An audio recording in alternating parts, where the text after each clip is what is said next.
Hello, and welcome to our first of hopefully many Braintrust interviews with experts in all different sorts of fields. I'm Mara Koffmann, one of the co-founders of Braintrust, and I myself have also been an educator for over a decade now. And the idea with Braintrust is to create a online tutoring marketplace where parents can connect with certified teachers for private tutoring for students of all ages and all abilities, including students who learn differently.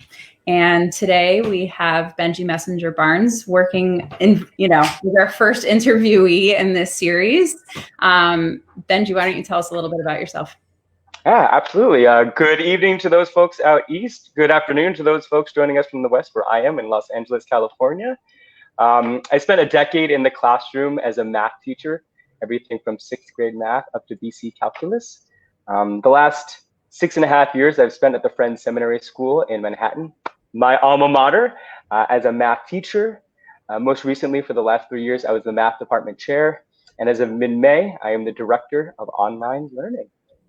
Yeah, so I thought it would be great to have Benjie here to help us learn tips, tricks, strategies for making for a really great online tutoring session, because a lot of us are very familiar with teaching students in person. And as a result of the pandemic, we've all had to learn how to translate those skills online.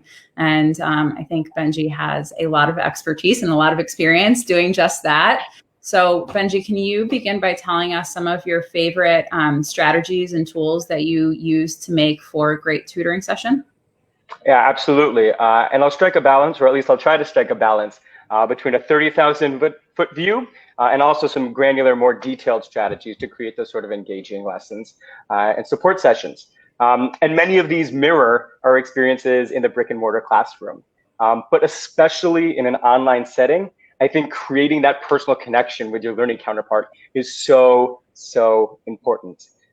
Learning is challenging, it's risky, and it's where we have to come face to face with our imperfections and be okay with that as part of the growing process. So what that means for me is when I start a relationship with a family, which includes perhaps a younger learner, it's spending time learning about that family and learning about that younger person as a human in addition to a learner. So maybe that means taking the entirety of the first session, perhaps an hour-long session, just chit-chatting. What are their hobbies? What are they into? What do they spend their free time doing? For instance, right now I'm working with a student who's really into building RC planes. So every time we fire up our tutoring session, the first thing I want to ask is, hey, I want to see the latest with the RC plane. Where are we at the construction process? This young man is also into drones. I see a theme emerging here. And I ask him to teach me something about drones. And then I share a little bit about my life. I love sushi. I like going on bike rides, in which I am also humanizing myself. And I think creating that connection is really, really helpful. This is going to segue into item number 2, which is get that person speaking, drawing, typing, they're creating. And that means, for instance, when I fire up the session, I don't ask questions like, how are you today? Maybe you'll have a gregarious person who's really gonna answer that with a wonderful response. But I fear that it could be, okay. Hey, tell me about your favorite meal this weekend. Oh, I had some killer barbecue. It was awesome. Tell me something about what you did. And that's gonna demand a bit more of a long-winded response. It kind of normalizes the process of them being your vocal counterpart in this learning experience. And then that segues into my third and last one, is as much as possible to put them in the driver's seat. This is coming through the lens of a math teacher, but I think this is applicable elsewhere. Using some really poignant, guiding, probing questions, getting them to hopefully do the majority of the sharing and speaking, so that it doesn't turn into something where I am doing too much demonstrating. So creating the personal connection, getting them warmed up, getting them speaking, and then putting them in the driver's seat. Yeah. And I think that idea that learning is risk-taking and requires a level of comfort is a really important thing to highlight, because I know in my experience with tutoring and supporting families, one of the things that students say all the time is they're struggling in class because they don't feel comfortable asking their teacher a question. And tutoring sessions, that certainly should never ever be the case, because we are there specifically to answer their questions. And I think the more that we're able to establish that human relationship and, communicate all of the ways in which we are a person who's gone through these similar sorts of things, and we have things that we love and we have things that are hard for us, really helps to establish that bond, which makes it easier to take risks and be receptive and build the connections that are going to make for a great learning experience on a, academic and interpersonal level.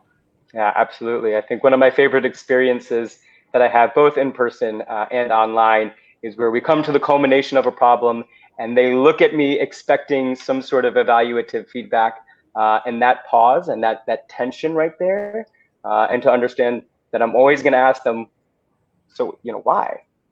Why is this the case? And that, ultimately I will nudge them in the right direction if they need it, but making a mistake is part of that learning process. I think one of my favorite things, it's a strong word, but I was in a teaching conference and someone talked about the word fail, F-A-I-L, as first attempt in learning. And that failing is great.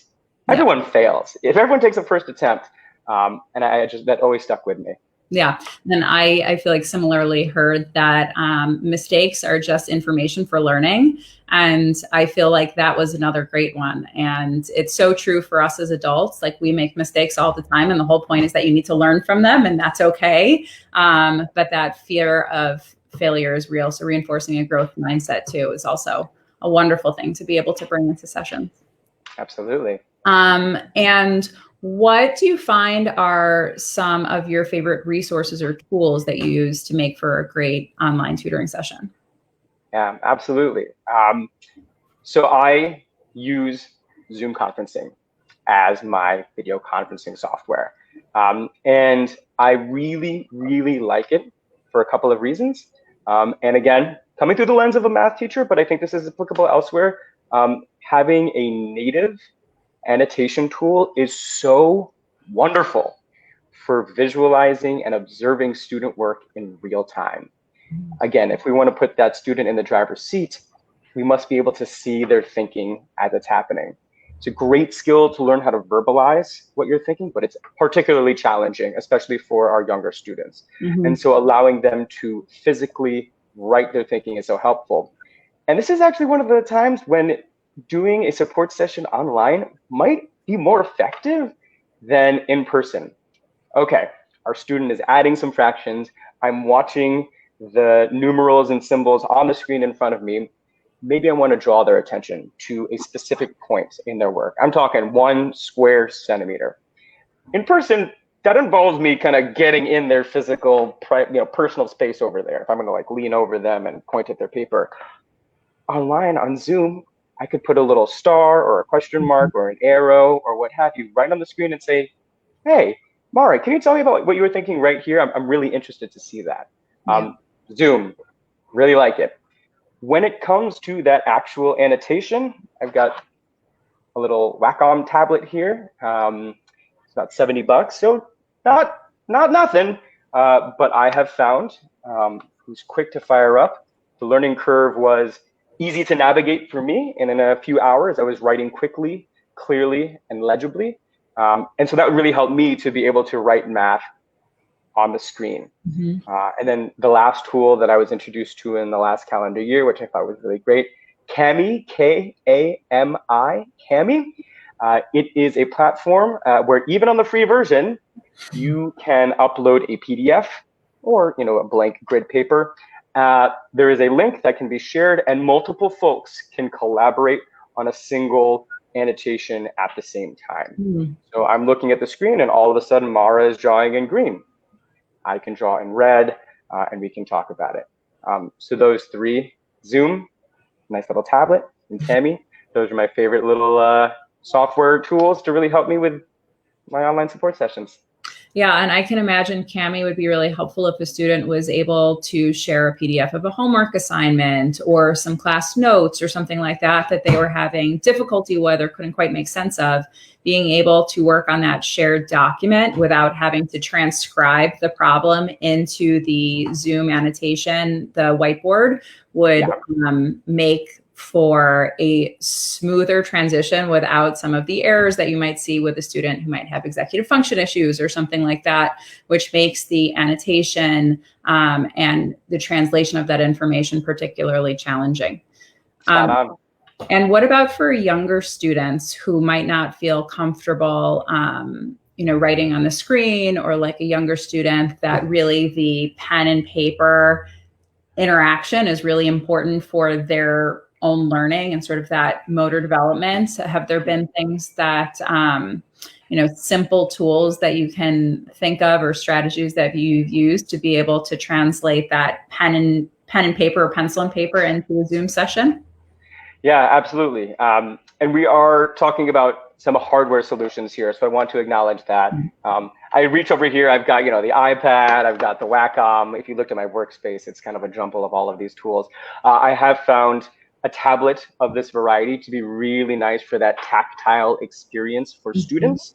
I happen to be lucky enough that I have an iPad, a school-issued iPad. A student with whom I work is fortunate enough that they have a school-issued iPad, and that really helps for, again, actually either in the native Zoom ecosystem or in a place like Cami to allow for that handwritten work. I will make acknowledgement of one other workaround that does pertain to Zoom, is the ability to mirror a mobile device. And even if it means that they wrote with a pencil and paper on the side and then took their mobile device and pointed it at that work, another opportunity for me to be able to observe their work in real time, and again, for them to take ownership of that learning experience. Yeah, I know that with some of the younger students that I work with, even just having them tilt the screen down so that I can watch them as they're writing, it's those super teacher skills of being able to read upside down. Or right to left, or exactly. But even something as simple as that enables a student to translate that written work experience through the screen. The act of making corrections isn't quite as smooth as it is when you're using the whiteboard, but it's still totally doable. And I feel like that's an important thing to remember for all of us as we work online. And I gotta love the mini whiteboards, the physical ones, that we have sometimes had and distributed in classrooms. Whether it's one that the students just hold up like this, or it's on the wall or whatnot, another great way to make their writing larger, more easily observable, and clear for them. Yeah, that's great. And one other thing that comes to mind that I know I've also seen some teachers do is having the student take a picture of their page after they're done writing all of their work down. And then even being able to text the picture or send the picture through the chat, because then we could potentially share it on that whiteboard, or, share the screen, or in Cami, which I'm not as familiar with, but would definitely love to check out. Most important, I think, is just remembering that there's all of these ways to translate written visual exercises into the online experience. So it's not just this verbal explanation, which I feel like can get tiring for everybody involved. Wonderful. And lastly, what have you found to be some of the challenges of online tutoring and remote learning, and some of the strategies that have been most helpful for you? Yeah, absolutely. Hi there in the background. Come say hello, but then we gotta go. Come say hello. Go find Daddy. This was like perfectly timed. It's very interesting. When you're in the classroom, you are a teacher to these students, and oftentimes you may not be anything other than a teacher.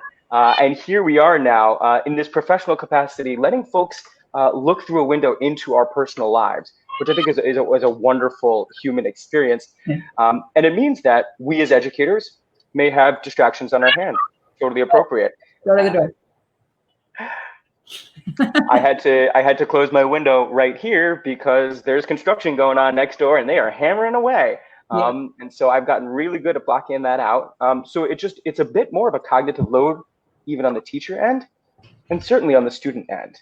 I think to video conference necessitates using a device. If you're using a device, distractions are but a click away. Yes.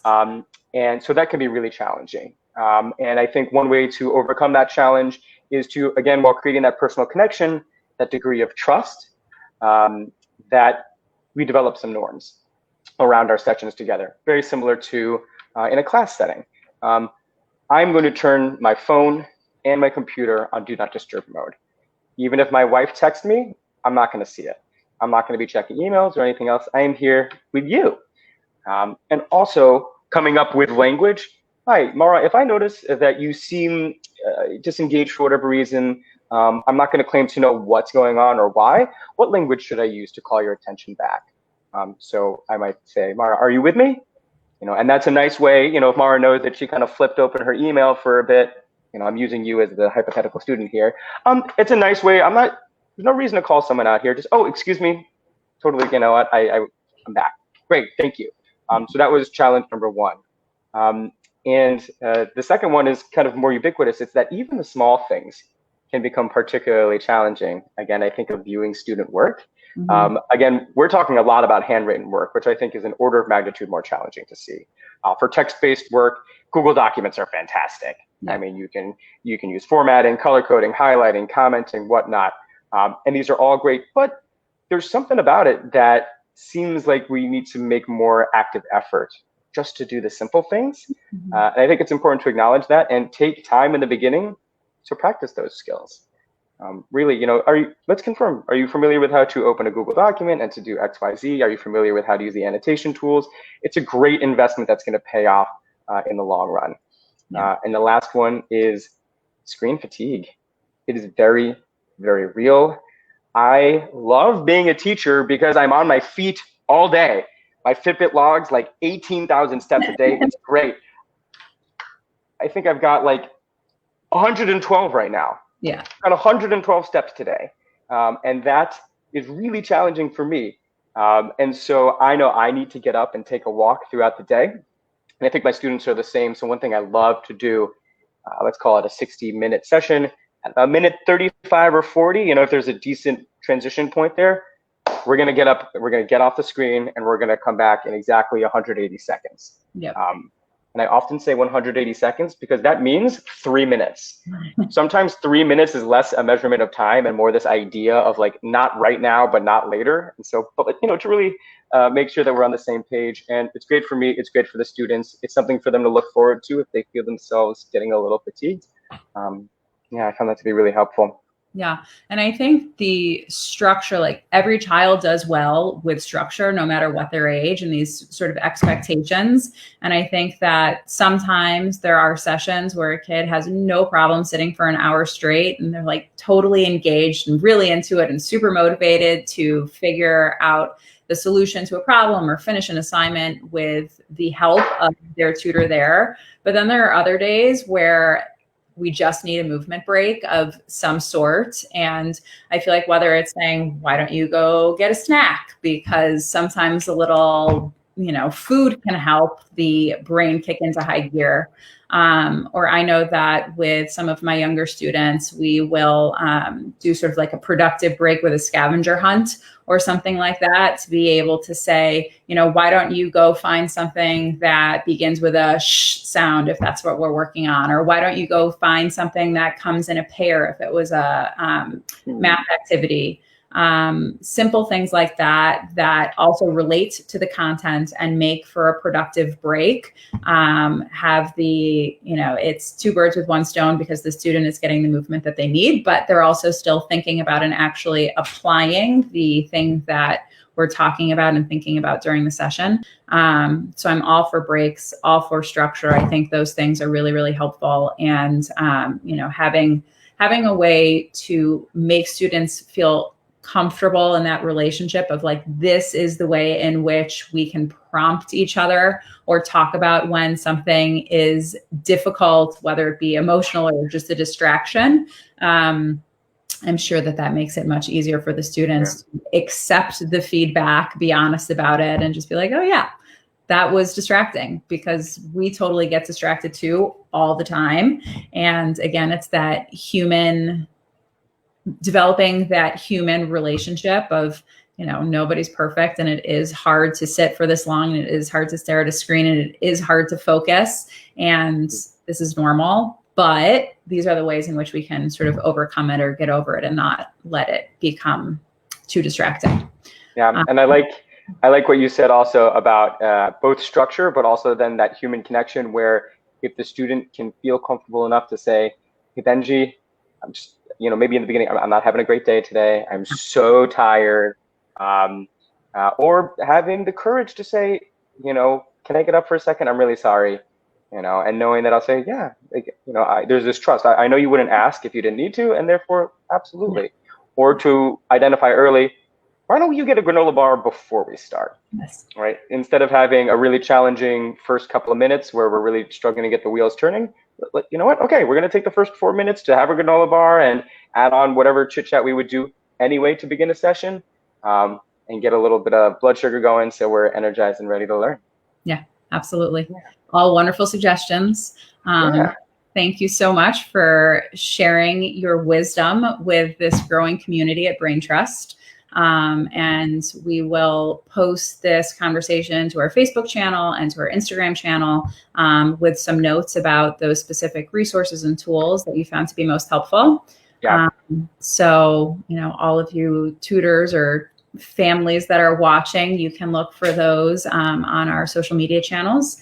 And I hope that everyone learned a little bit of something and can bring that to their sessions this year as students and teachers continue to do a lot of online teaching. I think the most important thing is that we learn how to do it well, because fighting it is not going to get us anywhere, feeling resistant to it, because it is where we are. And I think it is really, really powerful. And I think that there are a lot of families and students that might feel frustrated with having to do Zoom tutoring or thinking about Zoom tutoring, because Zoom classrooms have not been as useful for them as learners. And what I always like to point out to families is that, the beauty of Zoom tutoring is that it's an individualized learning experience. And there are so many ways to make it a multi-sensory learning experience. And to, it's not the same, but it's not worse in any way, shape, or form. It's just different. Yeah. And understanding that and thinking about all the ways in which we can create this new, really great learning experience in a Zoom tutoring session is just what this conversation is about. So thank you. Thank you so much for having me, Mara. It was a real pleasure. Yeah. And thank you all for joining, and enjoy the rest of your evening. Have a great night, everyone. Bye. Bye.